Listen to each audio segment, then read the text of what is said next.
Understanding documents. 안녕하세요. 오늘은 보내주신 자료 보면서요. 이 한국 상법에 있는 회사 종류들 왜 이렇게 다양하고 뭐가 다른 건지 좀 속 시원하게 파헤쳐보려고 합니다. 네. 한명, 합자, 주식, 유한책임회사. 이름만 들어서는 이게 딱 감이 오진 않잖아요. 맞아요. 비슷비슷해 보이는데 사실은 꽤 다르죠. 그래서 오늘 각 형태별 핵심 특징이랑 장단점 이런 걸 좀 짚어보면서 어떤 상황에 어떤 회사가 더 나을지 그 감을 좀 잡아보는 게 목표입니다. 자료에 보니까 5가지 회사 비교가 잘 되어 있더라고요. 네. 이게 사업을 처음 시작하시거나 아니면 어디에 투자를 하실 때 이 차이를 잘 모르면 나중에 좀 곤란할 수 있거든요. 아, 그렇죠. 단순히 이름만 다른 게 아니라 뭐랄까 책임의 무게라든지 운영 방식 또 자금을 어떻게 조달할지 이런 유연성까지 다 달라지니까요. 네, 자료 보니까 제일 먼저 눈에 띄는 게 책임 범위도라고요.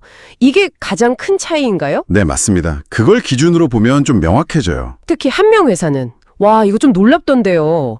모든 사원이 회사 빚에 대해서 끝까지 그것도 같이 책임진다니 정말 끈끈한 사이 아니면 좀 힘들겠어요. 그렇죠. 한명 회사는 모든 사원이 이제 무한 책임, 그것도 그냥 무한 책임이 아니라 연대 책임이거든요. 아, 연대 책임. 네. 그래서 정말 뭐 가족끼리 하거나 아주 신뢰가 깊은 그런 소규모 동업에나 좀 맞는 모델이죠. 사실 요즘은 거의 보기 힘들어진 것 같고요. 그렇군요. 합자 회사는 여기서 이제 한 발짝 더 나아가서 경영을 책임지면서 무한 책임을 지는 사원이 있고 또 돈만 대고 투자한 만큼만 책임지는 그런 유한 책임 사원이 같이 있는 구조예요. 아하. 책임의 무게가 다른 사람들이 한 회사 안에 같이 있는 거군요. 네, 어떻게 보면 투자자랑 경영자 역할을 좀 나눈 그런 초기 형태라고 볼 수도 있겠네요. 그럼 우리가 제일 흔하게 듣는 주식회사, 유한회사, 그리고 그 비교적 나중에 생긴 유한책임회사, 얘네는 전부 유한책임인 건가요? 이게 제일 매력적인 부분 같던데요? 정확합니다. 그 세 가지, 주식회사, 유한회사, 유한책임회사는 기본적으로 구성원, 그러니까 주주나 사원이 자기가 낸 돈, 출자액 한도 내에서만 딱 책임을 져요. 아, 네네. 회사가 혹시 잘못돼도 내 개인 재산까지 다 내놓을 필요는 없다. 이 말이죠. 이게 사실 현대 회사 제도의 가장 큰 장점이고요. 그렇죠. 특히 주식회사는 아시다시피 주식을 발행해서 여러 사람한테 투자를 받기가 상대적으로 좀 쉽잖아요. 그래서 규모를 키우기에 유리한 구조죠. 하긴 책임 범위가 다르니까 운영 방식도 꽤 다를 것 같네요. 주식회사는 뭐 주주총회다, 이사회다 이런 게 딱 정해져 있는데 다른 회사들은 좀 다른가요? 특히 그 유한책임 회사는 이름처럼 책임은 유한인데 운영은 좀 자유로운 편인가요? 네, 맞아요. 주식회사는 이제 주주총회에서 중요한 결정하고 이사회가 경영을 맡는 그런 시스템이 법에 딱 정해져 있죠. 네. 유한회사도 비슷하게 사원총회하고 이사가 그런 역할을 하고요. 근데 이제 한명회사나 합자회사 같은 경우는 사원들이 직접 경영에 참여하고 중요한 결정은 뭐 만장일치로 해야 한다거나 이런 경우가 많아요. 좀 더 직접적이죠. 아, 여기서 이제 유한책임회사의 특징이 나오는데 말씀하신 대로 유한책임이라는 장점은 가져가면서도 사원총회가 필수가 아니에요. 그리고 업무 집행자를 따로 두는 식으로 내부 규약을 통해서 운영 방식을 상당히 자유롭게 정할 수 있다는 거. 그게 큰 장점이에요. 오, 굉장히 유연하네요. 그럼 자금 조달이나 뭐 지분 거래 이런 측면에서는 아무래도 주식회사가 압도적으로 유리하겠네요. 주식 거래가 자유로우니까. 네, 그 점이 주식회사의 뭐랄까 가장 큰 무기죠. 주식은 최소 100원 이상으로 해서 균일가로 발행하고 또 원칙적으로는 양도가 자유롭거든요. 네. 그래서 외부 투자 유치나 아니면 창업자가 나중에 회사를 팔고 나가는 거, 엑시트라고 하죠.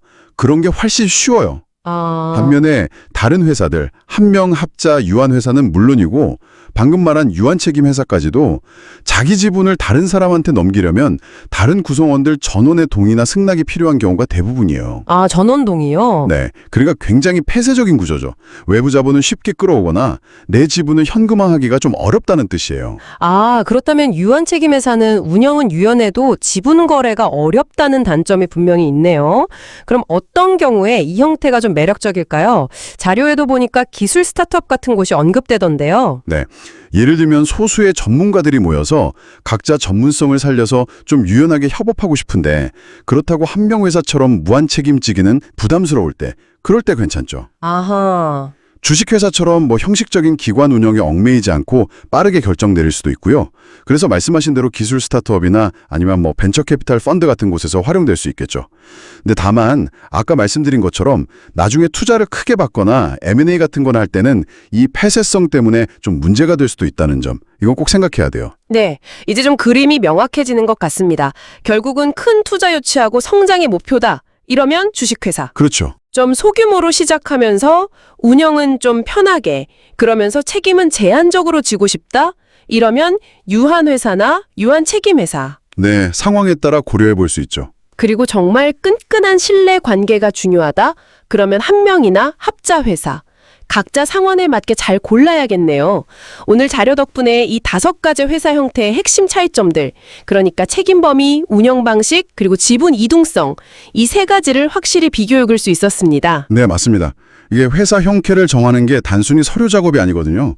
사업의 성격이나 위험을 얼마나 감수할 건지, 또 지배 구조를 어떻게 짤 건지, 그리고 나중에 어떻게 이 사업을 마무리할지, 그 출구 전략까지 다 고려해야 하는 좀 복합적인 결정이죠. 네. 그래서 마지막으로 청취자분들께 한번 생각해 볼 만한 질문을 던지고 싶어요. 자료에서도 나왔지만 유한책임회사가 설립이나 운영은 유연할 수 있는데 지분을 넘기려면 사원 전원 동의가 필요해서 주식회사보다 훨씬 까다롭다고 했잖아요. 네, 맞아요. 그 점이 좀 걸리더라고요. 만약에 처음에 유한책임 좋고 운영도 편하네? 하고 덜컥 유한책임회사를 선택했는데 나중에 회사가 커져서 투자를 유치하거나 아니면 회사를 매각하려고 할 때 이 지분양도 제한 때문에 딱 결정적인 순간에 발목 잡힐 가능성은 없을까요?